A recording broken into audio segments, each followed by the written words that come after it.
A esta hora está con nosotros Viviana Aido, representante de ONU Mujeres en el Ecuador. Viviana, bienvenida. Muy buenos días.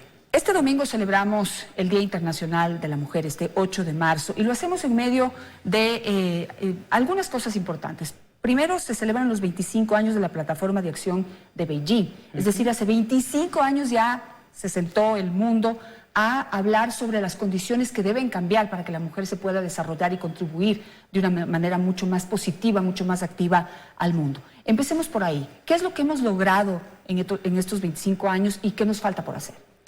Bueno, yo creo que ha habido progresos importantes y es justo reconocerlo. Aprovechemos este año para hacer balance de lo que se ha progresado, pero sobre todo también para poner la vista en los desafíos pendientes y poder reunir fuerzas para seguir trabajando de manera conjunta y alcanzarlos.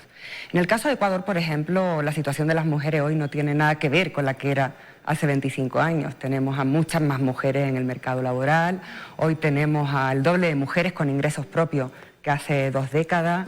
Las mujeres accedieron masivamente a las universidades, desde luego se ha avanzado muchísimo en cuanto a derechos, pero ahí siguen estando muchos de los desafíos pendientes.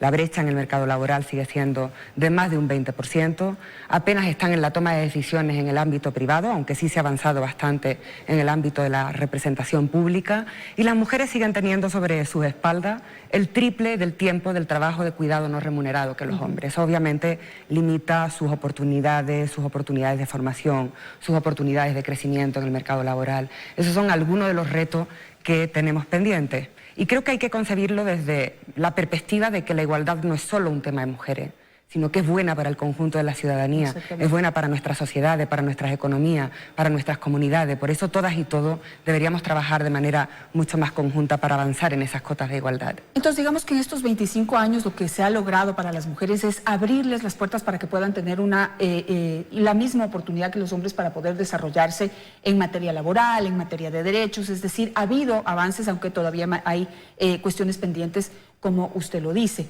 Pero quisiera saber, digamos, ya avanzados esos procesos, ya nos hemos dado cuenta que una mujer hoy tiene, por ejemplo, acceso a, digamos, a un cargo medio, alto dentro de una organización. Pero la misma mujer se limita de poder seguir avanzando, porque no se ha resuelto los otros pendientes que tiene. Y es que una mujer a veces renuncia a la posibilidad de seguir creciendo dentro de una empresa porque no tiene el tiempo para poder atender las necesidades de esa empresa y atender las necesidades de su familia. Es decir, todavía el sistema es masculino, está masculinizado. No se ha tomado en cuenta esas necesidades que la misma empresa podría resolver para poder ayudar a esa mujer a que siga avanzando y contribuyendo al desarrollo de esa empresa. ¿Qué hacemos ahí? Sí, el poder sigue siendo eminentemente masculino y son las mujeres, ¿no?, las que cargan fundamentalmente con el trabajo de cuidado, que a su vez es el mecanismo reproductor de la fuerza laboral, ¿no? Si no nos encargamos de los cuidados es imposible poder trabajar fuera. Por tanto, creo que hay que tomar medidas de manera conjunta, avanzando en medidas de protección social, avanzando en una mayor redistribución del trabajo de cuidado y en una mayor valorización. No sé en qué momento decidieron que ese trabajo tenía que ser menos valorado que el trabajo que se realiza también fuera del hogar. Tiene que haber políticas públicas que avancen en esta dirección, políticas también desde el ámbito de las empresas que nos ayuden a promover la corresponsabilidad, entendiendo que es positivo también para la propia eficiencia de las empresas, porque está demostrado que las empresas que toman más medidas en este ámbito son más eficientes, son más productivas, les beneficia en su cuenta de resultados. Creo que es algo que tenemos que ver desde la corresponsabilidad conjunta del Estado, por supuesto, pero también desde las empresas, desde el sector privado y también desde las propias familias, ¿no? ¿Cómo redistribuimos de mejor manera? ¿No hace falta visibilizar, por ejemplo, más los resultados de aquellas empresas que se preocupan por resolver estos problemas que tienen las mujeres? No solamente, digamos, de atención a sus hijos, sino, por ejemplo, los problemas de violencia que sufren las mujeres y que no les dejan desarrollarse al 100% dentro de una empresa. Pero hay empresas que ya se han enfocado ahí y han tenido extraordinarios resultados. ¿Por qué no se ha visibilizado más? Bueno, hay muchísimos estudios que demuestran lo que estás diciendo precisamente, ¿no? Sabemos, por ejemplo, que el trabajo de cuidado no remunerado representa entre el 23 y el 34% del Producto Interior Bruto del país. Pero sin embargo eso no se considera a la hora de las cifras macroeconómicas. Por tanto, es totalmente injusto no tener una consideración de esta cuestión. Igualmente sabemos que si se redujera la brecha laboral, por ejemplo, de aquí al año 2025, el Producto Interior Bruto a nivel global podría crecer en un 26%. Es decir, los datos demuestran esa relación directa, ¿no?, entre igualdad y mayor eficiencia, mayor productividad. Además de que, por supuesto, es un tema de derechos, pero no solo es lo justo, también es lo inteligente. Y, sin embargo, a veces ni con todos estos datos encima de la mesa se toman las medidas necesarias. Claro, otro estudio que yo publiqué aquí es que se pierden 1.800 millones de dólares al año por causa de la violencia y el machismo en nuestro país. Es decir, una mujer que no puede trabajar concentrada al 100% porque es víctima de violencia psicológica o física o económica, no puede rendir al 100% y eso finalmente le hace perder esa empresa, también por los días que se ausenta a causa de la violencia ya física. Es decir, ese tipo de cifras son importantes para poder, digamos, sembrar esa semilla de conciencia dentro de las empresas. Totalmente, tiene unos costos directos e indirectos altísimos para el propio sistema productivo, pero además es que no podemos hablar de desarrollo sostenible mientras se le siga negando a la mitad de la población su dignidad, mientras se le sigan negando sus derechos, mientras existan las cifras de violencia tan altas que existen, ¿no? En este país, además, tenemos uno de los niveles de tolerancia social más alto a la violencia contra las mujeres de toda la región. El 40% de las mujeres considera que es normal que un esposo pueda pegarle a una esposa si hay alguna razón de por medio. Es decir, tenemos las normas, porque creo que hay leyes muy importantes como la ley de violencia de género, tenemos el femicidio tipificado en el Código Penal, pero a veces no es solo suficiente con la norma. Es importante que pongamos un freno social a esta violencia, que entre todas y todos decidamos que eso no es tolerable, que no es permisible y que pongamos frenos cuando vemos ese tipo de violencia. Quisiera dejar con una pregunta para cerrar el tema de lo económico y pasar al tema de la violencia. Pero quisiera preguntarle, lo que se dice ahora es que es importante reconocer el trabajo que una mujer hace en casa, reconocerlo no solo a nivel macroeconómico, sino a nivel directo, si lo puedo llamar así. Es decir, esa mujer debería recibir un salario mensual por ocuparse de sus hijos y de su hogar durante una etapa, digamos, necesaria, crítica, por decirlo, de los niños, sobre todo cuando son pequeñitos. Pero, ¿quién debe pagar ese sueldo? ¿Quién le debe pagar ese sueldo a las mujeres? Me lo contesta después de comerciales. Gracias. Ya volvemos.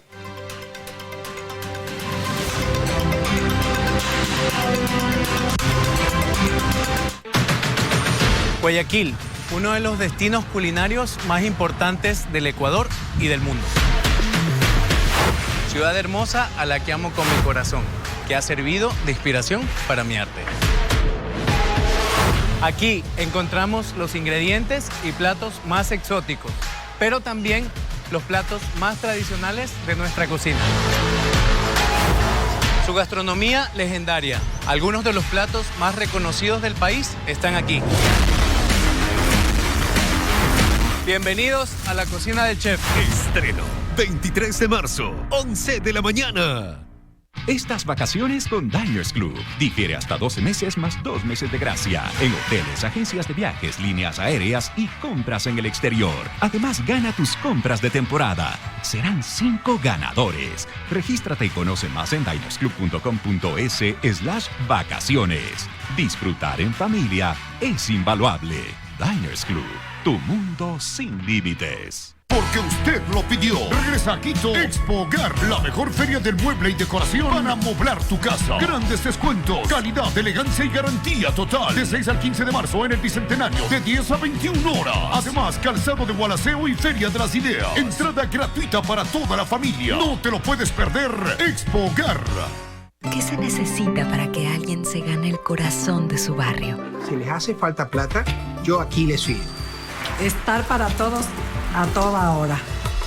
O ser la tribuna oficial de la cuadra. Para los banqueros del barrio, grandes emprendedores de pequeños negocios, ganarse el corazón de su barrio es posible, porque ellos llevan al barrio en su corazón. Banco del Barrio, en el corazón de tu barrio. Hoy, Mono sigue insistiendo. Por alguna extraña razón, si vengo a tu casa, sé que te encontraré. ¿Por qué te acuestas en mi cama? Y está cada vez más cerca de Yumpio. ¿Quieres hacer una apuesta? Voice Over Flowers. Hoy, 11 de la mañana.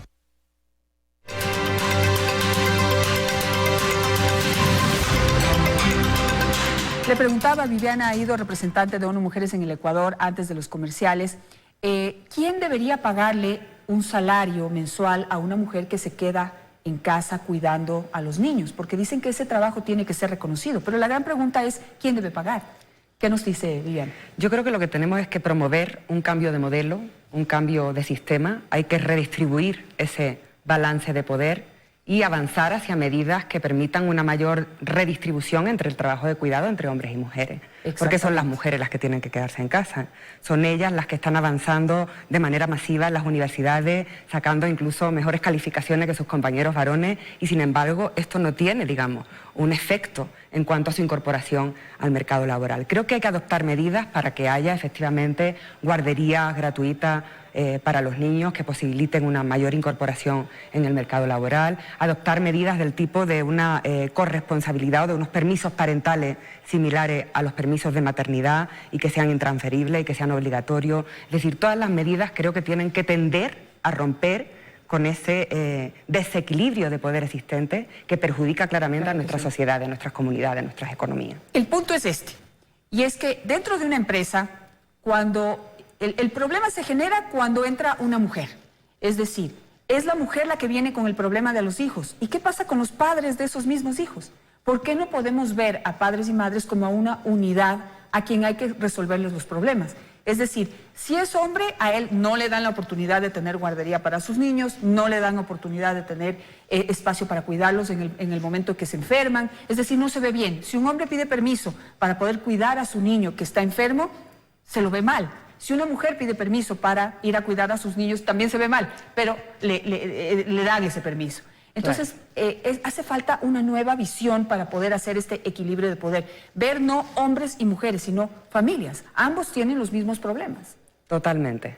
Es un cambio cultural, pero que no va a llegar solo. También tenemos que promoverlo desde la política pública y desde las diferentes políticas que se adopten desde el sector privado. Por ejemplo, a la hora de contratar a una mujer o a un hombre, todavía seguimos viendo que a las mujeres se le hacen preguntas que a los hombres no. ¿Piensas casarte? ¿Piensas tener hijos? Eso seguimos viendo que sucede en muchas empresas. Preguntas que no le hacen a los hombres. En el caso de que hubiera, por ejemplo, un permiso de maternidad, de paternidad equiparable al permiso de paternidad, la pregunta sería la misma para ambos. Es decir, obviamente se pueden tomar medidas desde lo público que incidan en este cambio de modelo, en este cambio de cultura. De hecho, hay experiencias previas, ¿no? Tenemos referentes a seguir. Muchos de los países nórdicos ya tienen permisos parentales equilibrados y sabemos que esa es una de las medidas que ayuda, como hay otras muchas, ¿no? El hecho, por ejemplo, que comentaba, que se promuevan, se faciliten servicios de guardería tanto a mujeres como a hombres, se facilite teletrabajo tanto a mujeres como a hombres, es decir, está todo inventado, sabemos lo que está funcionando, sabemos lo que no, y efectivamente esa igualdad no va a llegar sola, hace falta inversión, hace falta recursos, hace falta creérselo. Afortunadamente yo confío mucho en la generación más joven, la llamamos generación igualdad porque creo que es una generación que está cansada de las discriminaciones, que está cansada de las desigualdades y que tiene esperanza para cambiar las cosas. Pero y tiene la fuerza necesaria. Hay que cambiarle el chip.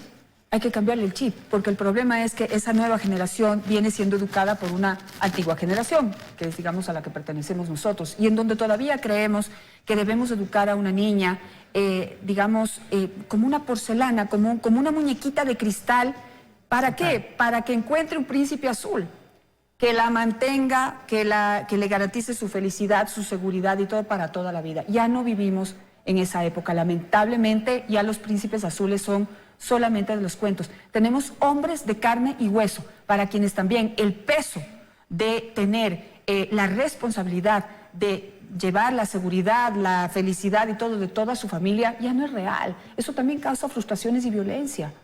Todo empieza desde ahí. Hay que también equilibrar, hay que también pensar, digamos, en los hombres, en repartir esa responsabilidad para vivir en un mundo más real, en donde la igualdad realmente sea de lado y lado. No sé qué piensas. Efectivamente, necesitamos a los hombres. Este no puede ser un tema de mujeres, tenemos que ir de la mano para, digamos, acabar con todos esos muros, con todos esos obstáculos que nos ponen por delante. Creo que la igualdad es positiva para ambos lados y desde luego trabajar con nuestros niños y niñas desde las edades más tempranas, desde la educación, que obviamente está en los colegios, pero también está en las casas, ¿no? Principalmente en la casa. A las niñitas desde pequeñas les regalamos la cocinita, la casita, y a los niñitos juguetes relacionados con la conquista del mundo, con poder vivir la aventura. O sea, desde pequeños se les dice es el chip que tenemos que cambiar. Al niño que puede llegar a donde quiera llegar y a la niña que su destino está en el hogar. Y rápidamente la última pregunta. Una crítica para las mujeres que llegan a la cumbre. Hay mujeres que han llegado a los más altos estratos de las empresas o de los organismos internacionales, pero llegan allí y tienen la posibilidad de cambiar el sistema y no lo hacen. Se adaptan al sistema masculino. Y son las primeras, por ejemplo, que ponen trabas para que mujeres en edad de embarazo entren a las empresas. Hace falta mayor masa crítica, ¿no? Dicen que cuando una mujer llega a la política, cambia la mujer. Cuando son muchas las mujeres que llegan a la política, lo que cambia es la política. Esto sucede igual en cualquier ámbito de poder. Cuando una mujer llega al poder, cambia la mujer, porque tiene que adaptarse a ese mundo de hombres, a esos roles masculinos. Sin embargo, cuando son muchas las mujeres que llegan al poder, lo que cambian son las estructuras de poder. Hoy por hoy solamente seguimos teniendo 1 de cada 10 en puestos directivos. Por tanto, hay que reequilibrar un poco más esa cancha. Bueno, me quedo con eso para poder reflexionar sobre esa realidad en esta semana que celebramos el Día Internacional de la Mujer. Se ha logrado mucho, pero todavía falta mucho por hacer. La tarea no está en los gobiernos, en los hombres, en las mujeres que llegan al poder. La tarea está en absolutamente todas las mujeres y hombres que conformamos esta sociedad. Necesitamos hacer los cambios para poder beneficiarnos a nosotros, beneficiar a nuestras familias y realmente sembrar un nuevo futuro. Gracias, Viviana, por estar esta mañana con nosotros. Muchísimas gracias.